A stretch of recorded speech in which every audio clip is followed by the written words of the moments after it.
What is the smallest thing that exists? For centuries, we believed it was the atom.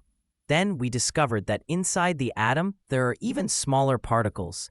And inside those particles, energy fields. And inside those fields, something we can no longer touch or measure with certainty, the quantum. But there is something even smaller, more subtle, more invisible, the space between things, that void that separates one particle from another, that silence between two musical notes, that pause between two heartbeats. There, in that space that seems to be nothing, is where everything happens, because particles are the heels, the points of stability, the places where something lands, anchors, manifests. But the talion, the law that connects those particles, that is the wave, the movement, the relationship, the invisible link that makes one particle know that another exists, even if they are separated by light years. The dance of protons and electrons. A proton is space, an electron is time. The proton remains in the nucleus, stable, heavy, defining the identity of the atom. The electron orbits, moves, dances around the nucleus, tracing probabilities, not certainties. You cannot know where the electron is and where it's going at the same time. You have to choose. Either you know its position or you know its movement, space or time, never both with absolute precision. And between them, the laws of physics and chemistry, those rules that seem rigid but are actually elastic. They are the containment, the structure that allows the quantum, that ocean of infinite possibilities, not to collapse into chaos. They are the limits that make form possible. The physical and chemical laws are like the ley lines of the cosmos, the roots traced between particles. And when those roots stabilize, when the connections become constant, the elements appear. The elements, the forces of each territory. Imagine that chemical elements are the forces of each territory. Each element has its character, its frequency, its way of relating to others. Hydrogen is light, expansive, everywhere. Carbon is versatile, a builder, the basis of all organic life. Iron is dense, magnetic, the heart of planets and of our blood. And all of them are distributed throughout the world in specific proportions. Oxygen dominates 46% of the Earth's crust, silicon 28%, aluminum 8%, iron 5%, and so on in increasingly smaller percentages until we reach the rare elements, those that only appear under extreme conditions, in the heart of stars or in the moments of their death. Each territory on Earth has its elemental composition. There are places rich in iron, where the Earth is red and magnetic. There are places rich in silicon, where crystal grows from the bowels of the mountain. There are places where carbon is compressed for millions of years until it becomes diamond. And those elements are not still. They move, they transform. Natural cycles like gravity, pressure, heat, time generate new elements or rearrange the original ones.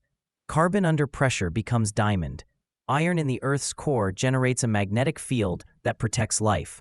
Oxygen joins with hydrogen and water appears. Just as some of us move through territories, changing the world with cultures, constructions, wars, agriculture. We are like those electrons that modify protons, creating new elements. And the bonds we generate are the laws, the lines. The cosmos in a grain of sand. The stars are made of the same materials as we are. The calcium in your bones was forged inside a star that died billions of years ago. The iron in your blood was born in the explosion of a supernova. You are, literally, stardust. And because each particle is the same throughout the cosmos, because we are made of the same substance as galaxies, there is a connection, an invisible network that links us with everything that exists. When you move, the stars move with you. And when they move you. This is not poetry, it's quantum. But we don't perceive it because our angles of perception are limited by the physico-chemical and astrophysical laws that contain us. We see the world as something solid, separate, fixed. But the true reality doesn't occur between humans and planets. It occurs between waves and particles, between the world of ideas and the world of form, in the ocean of cosmic mind. And therefore, the real rhythms occur in the pulses that give rise to the elements, the cycles that order matter, the times that determine when a wave collapses into a particle and when a particle expands into a wave.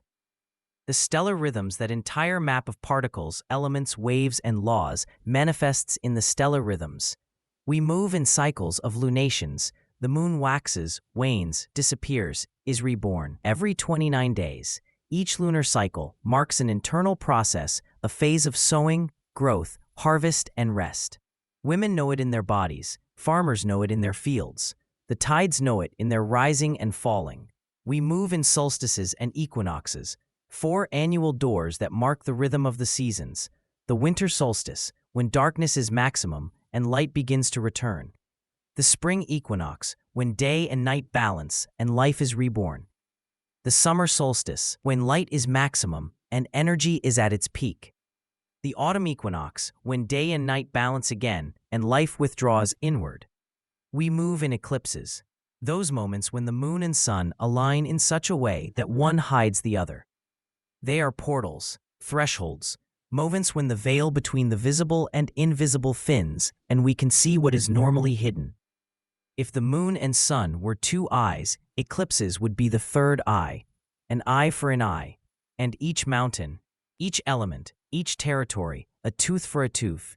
The law of Talion not as revenge but as correspondence, as mirror, as reflection of what is above is below, what is inside is outside. The game and its rules. Within the game of life, as in every game, you need to know how to move the pieces. You need to know how to wait, understand the turns, know the rules of the game. You cannot sow in winter and expect it to grow. You cannot harvest in spring if you didn't sow in autumn. You cannot force the growth of something that needs to mature in darkness. Those rules form a calendar of action, a temporal map that tells you when to act and when to wait, when to advance and when to retreat, when to speak and when to be silent. And that calendar is not arbitrary.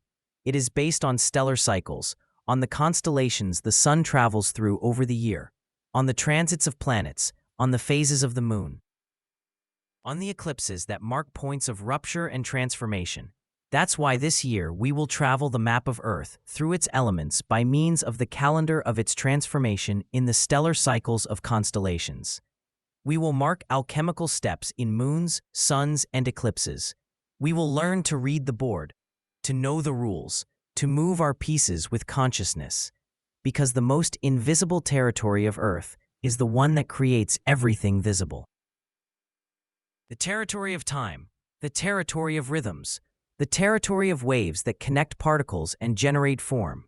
And that territory has its own laws. Are you willing to live by the rules of the game that Earth set for us, with its rhythms, to traverse its most invisible territory?